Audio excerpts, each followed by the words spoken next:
Story 1. That adults know what they are doing. Much of adulthood involves doing things you have never done before and having to pretend you know what you are doing. Story 2. That the West is a democracy. Wait, let me be even more realistic, that in this time and age there is a democracy in at least one country in the world. Once I realized how controlled even the president is, life gets depressing. I guess we should not stress about the things we cannot control. How much more are we willing to swallow before we think it's enough?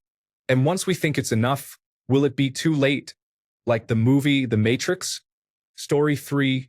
Violence is never the answer. Sure does sound like some nonsense when you realize the people in power got there by committing or profiteering off of violence and now want to protect it by convincing you that it's bad. Story 4. That the victory of Trump will make any difference compared to Biden?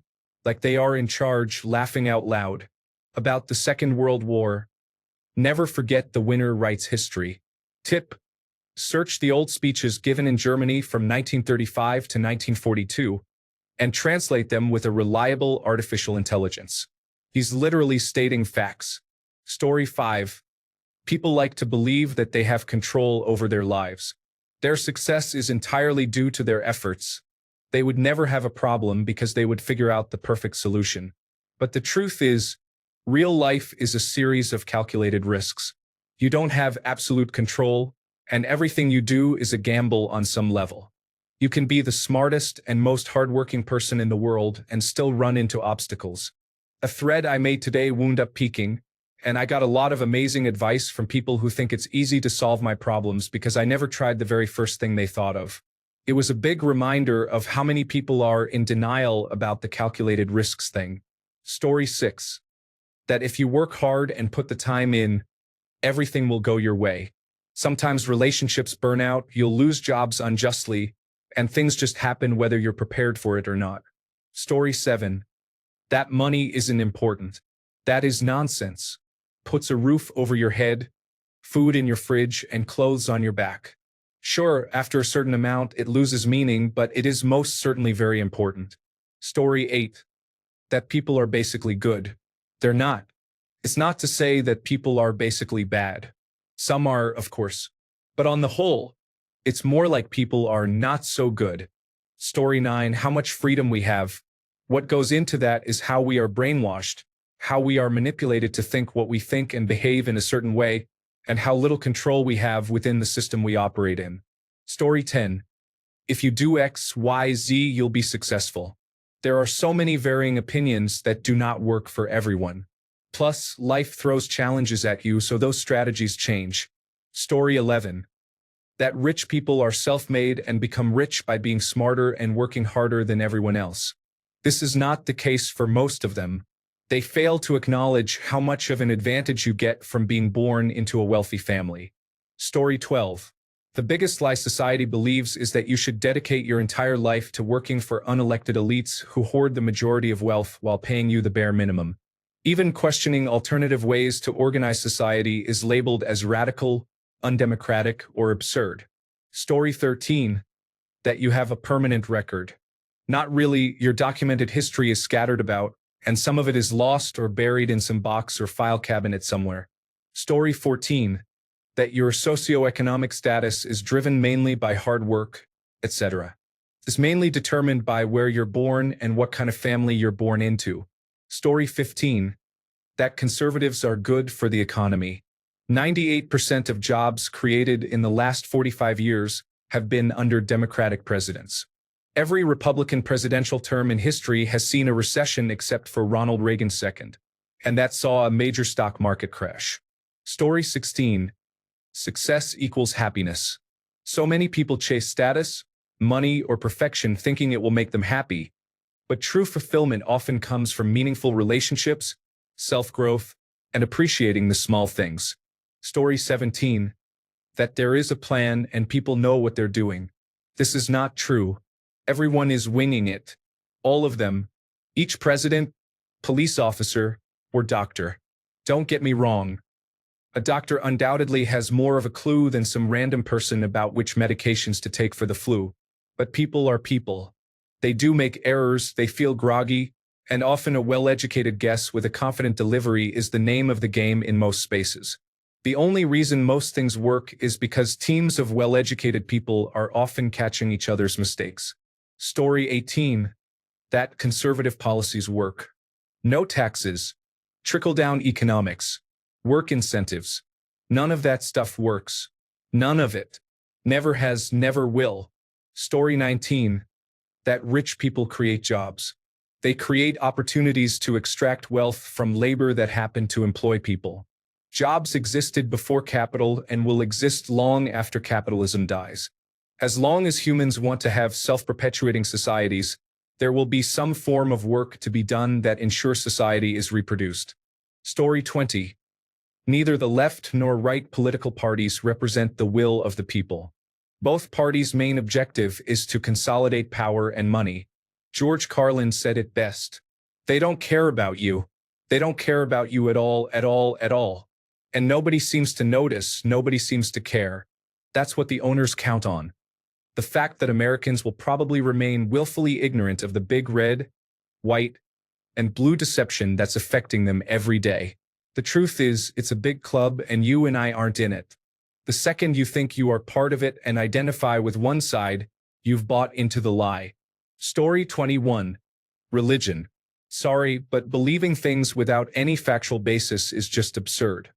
We only allow it to exist in a rational society because it is tied so strongly to culture. Story 22.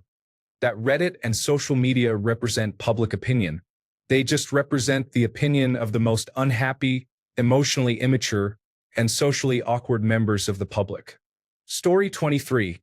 The phrase, "there are no dumb questions," is a wonderful reminder that curiosity fuels our learning and growth.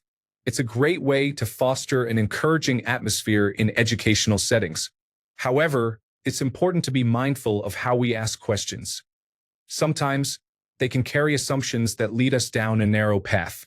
For example, the question, "What is the biggest lie society believes?" suggests a belief that society isn't grounded in truth, which is an idea we often hear these days. It's completely natural to feel that challenges are around us, but how empowering it can be to rise above that mindset. Ultimately, every question contributes to our understanding, and rather than thinking of dumb questions, let's celebrate the process of discovery. After all, the tapestry of our societal beliefs is woven with many truths and experiences, making the quest for knowledge a joyful adventure. Story 24. That they cannot make a difference at all to the system. We are being conditioned to think that things big corporations or governments or big enough entities do cannot be changed by us. We are made to believe that the elites will always get away with things. But that is false. One by one, it makes a huge difference.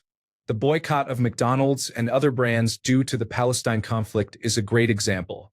The companies were forced to offer huge discounts and even rebrand to try and recover. Nestle is such a terrible company, and if we all collectively boycott and make it known the reasons for it, it will gain traction. It won't be quick or easy, but it can happen. I am sure there are examples where small contributions made huge differences. Story 25. That the majority of people are good.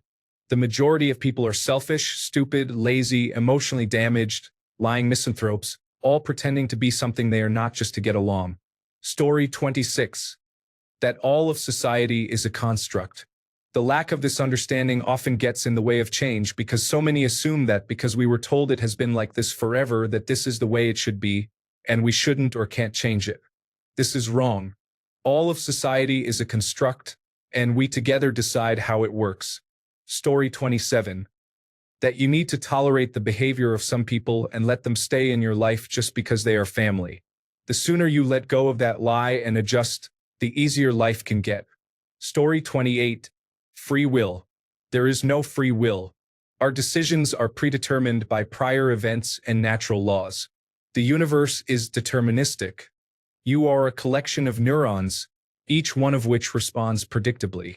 Given any sequence of prior inputs, a human neuron will always produce a predictable output every time. No matter how many neurons you put together, these experimental results bear out. A group of human neurons will always produce an output that is determined by the sequence of inputs you put into the system. They do not have free will. There is nothing special about human neurons or groups of neurons that makes them different or special from the deterministic behavior of other parts of the universe. This makes sense because they are part of that deterministic universe and were created by a deterministic universe. They are matter ejected from an ancient supernova. Chemicals. Therefore, since you are a bundle of deterministic neurons and deterministic subsystems of neurons created by a deterministic universe, you cannot have free will. Story 29. Hard work gets you to high positions in the workplace. Hard work not only marks you to your higher-ups as exploitable, but in reality, it only maintains your current status in the corporation. That's all it ever did, and that's all it'll ever do. For you to get into a higher position, what you need is luck and contacts. Then the corporation will perhaps give you a chance. Then, and only then, your hard work does something of value to your own self. That's how your incompetent boss got to where they are now. They had the luck for a vacancy opening up when and where they could grab it, and they had the contacts to hit up and give them a shoe-in on the selection process, if not outright sabotage the entire thing in their favor. Story 30. Gender manifests naturally and is not a societal construct based on the commodification of humans by how effectively they express traits or how genetics shaped their bodies. Legal marriage is not a financial transaction but about love. Even though it started as an exchange of a person assigned a monetary worth by gender and birth status. They were exchanged for money, material goods, or family partnerships. Every modern Western tradition involved in legal marriage comes from the bargaining process that led to selling a valuable human being to another to be used as labor, a sex worker, and a broodmare. Story 31. That wealthy people are wealthy because they are better than everyone else, or because of God's special favor, not because they have rigged the game in their favor. Story 32. Of course, there are plenty of negative perspectives about society here. I forgot that I am on Reddit where there's nothing good about this world and humans.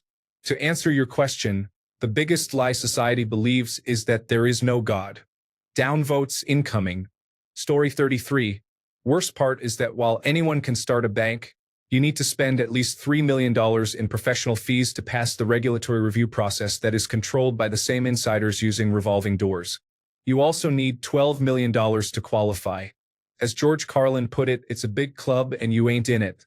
Story 34. That we can find peace, happiness, and security through money, technology, education, therapy, and so on. No amount of money, technology, therapy, or education can save you. It will never satisfy you like being in a relationship with God can. Those things aren't evil or sinful, but they do become sinful when we pursue those things no matter the cost to our health and relationship with God and others. Story 35. Not all societies, but some in the United States for sure, believe that material things sum up your worth. I was born in the mid-1900s. The 1980s taught me that more is more and that material wealth was more important than anything. I learned that it's not, but not before climbing out of debt trying to keep up. Most of my high school friends are still caught up in it. Only now they compete with recreational vehicles and how much time they spend with their grandchildren. Story 36. Morality is inherently good. It is just a set of rules, potentially completely arbitrary. They just ignore every time people use morality to justify things they don't like, for example, murder. Story 37. All right, said Susan. I'm not stupid. You're saying humans need fantasies to make life bearable. Really? As if it was some kind of pink pill? Now, humans need fantasy to be human. To be the place where the falling angel meets the rising ape. Tooth fairies? Hog fathers? Little. Yes, as practice. You have to start out learning to believe the little lies. So we can believe the big ones? Yes, justice, mercy, duty, that sort of thing. They're not the same at all. You think so? Then take the universe and grind it down to the finest powder and sieve it through the finest sieve and then show me one atom of justice, one molecule of mercy. And yet, death waved a hand. And yet you act as if there is some ideal order in the world, as if there is some rightness in the universe by which it may be judged. Yes, but people have got to believe that, or what's the point? My point exactly. Terry Pratchett, Hogfather. Story 38. There are way too many people who believe that Donald Trump is a good person, the election was stolen from him, his criminal charges are fake or political, and that he is acting in the best interests of average Americans. Story 39. That you can change or get through to someone with facts, proof, and logical arguments. No, people only change if they feel like changing. They'll only accept facts if they feel like accepting facts or if they like the facts. It's worthless to try and convince someone or even talk to someone who is unwilling to change. There is literally nothing you can do to convince someone otherwise. This is why therapy isn't a magical cure-all. It only works if you allow it to work. It doesn't matter how much irrefutable evidence you present to someone who is against vaccines. If they want to believe vaccines cause autism, they will always find ways to dismiss it. Story 40. The concept of marriage being some ideal spiritual realm that will make all your problems disappear the moment you say, "I do," is pounded into our heads by fairy tales and Disney movies when we are children. The reality is that a healthy marriage does not just happen. It requires effort, and believing that it will just somehow take care of itself is probably the source of a lot of marital problems that couples end up experiencing 5 or 10 years into their marriage.